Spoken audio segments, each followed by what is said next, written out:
សង្គ្រាមលើកមុនបានចប់ទៅហើយអាចចោសៀមមកឆ្លៀនពៀនជាថ្មីបងប្អូនខ្មែរយើងចាំងក្មេងប្រុសស្រីគ្រប់គ្នាភិតភ័យពេលលឺស្នូក្របផ្លោពេលឃើញវីដេអូបងប្អូនជុំលីខ្លោចចិត្តខ្លាំងណាស់ពីបានឹងថ្លៃទៅចោលភូមិស្រុកចោលផ្ទះសំបាយដោយសារចោលស៊ីឆ្លៀនពៀនទឹកដីប្រជាជនខ្មែរចង់បានសុខសន្តិភាពមិនចង់មានសង្គ្រាមនឹងប្រទេសដទៃតែគេមិនឲ្យយើងសុខចូលអុកលុកឆ្លៀនពៀនទឹកដីបងប្អូនខ្មែរប្រុសស្រីសាមគ្គីពួតដៃយកជ័យជូនខេមរា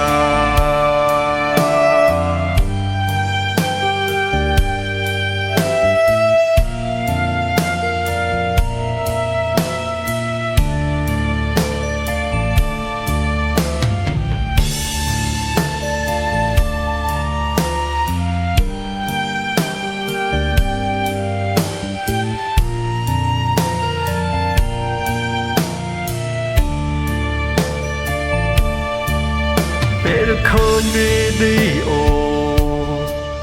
បងប្អូនជុំលីខ្លោចចិត្តខ្លាំងណាស់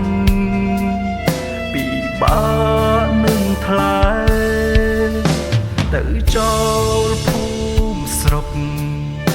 ចោលផ្ទះសំបាយដោយសារចោលស៊ីឆ្លៀនពៀនទឹកដីជនខ្មែរចង់បានសុខសន្តិភាពមិនចង់មានសង្គ្រាមនឹងប្រទេសដទៃតែគេមិនឲ្យយើងសុខចូលអុកលុកឆ្លៀនពៀនទឹកដីបងប្អូនខ្មែរប្រុសស្រីសាមគ្គីពួតដៃប្រជាជនខ្មែរចង់បានសុខសន្តិភាពមិនចង់មានសង្គ្រាមនឹងប្រទេសដទៃតែគេមិនឲ្យយើងសុខចូលអុកលុកឆ្លៀនពៀនទឹកដី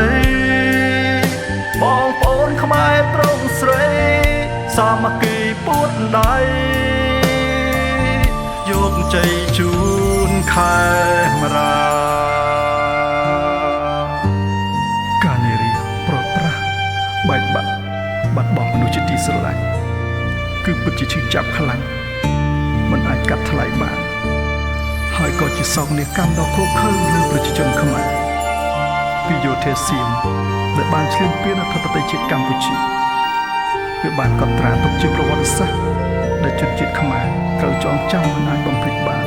នៃការឈឺចាប់មួយនេះ